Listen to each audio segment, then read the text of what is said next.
يا مساء الهنا على عيونكم حبايبي. تعالوا نسمي بسم الله ونصلي على رسولنا الكريم. هنبدأ النهاردة نعمل ملفوف البفتيك. احنا زهقنا بقى من القلي والزيت والحاجات والبقسماط والبيض والكلام ده كله. انا معايا حوالي كوبايتين رز، بقدح لهم حتة سمنة بلدي معاهم معلقتين زيت. ببتدي اشوح في الرز، معايا بصلاية مبشورة حلوة بنزلها على الرز وببتدي اقلب فيه، وطماطماية كمان مبشورة بنزلها برضو معاه، وملح وفلفل وبهارات بس كده. وابتدي اقلب في الرز لغاية ما يتشمع كله في الزيت والسمنة بتاعته. بسويه تلت تسوية، يعني لو انا حاطة كوبايتين ونص مية هحط كوباية الا ربع مية بس، يبقى نص سوا. ومعايا نص كيلو بفتيك عبارة عن انهم 6 وحدات.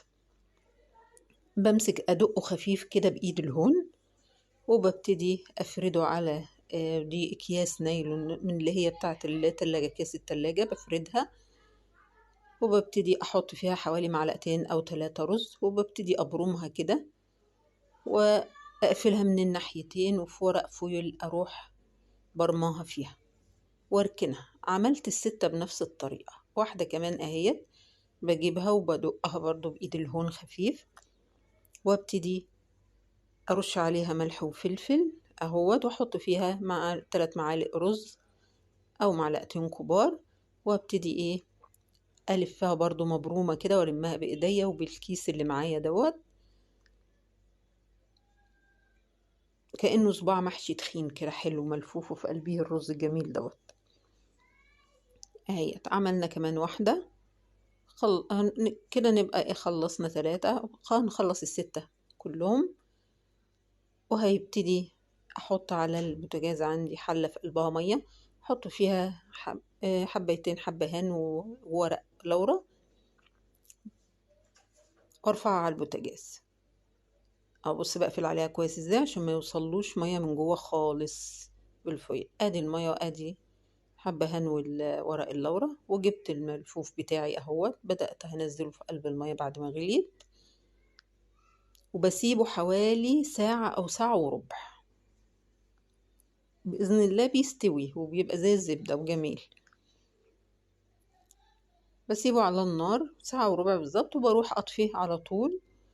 أو طلعته قدامكم بفكه من ورق الفويل، بفكه من الأكياس اللي أنا حطاها فيه ديت، وابتدي هسيبه يبرد على قد يعني ياخد وقته ما امسكوش وهو سخن أبدا عشان يبقى متماسك معايا.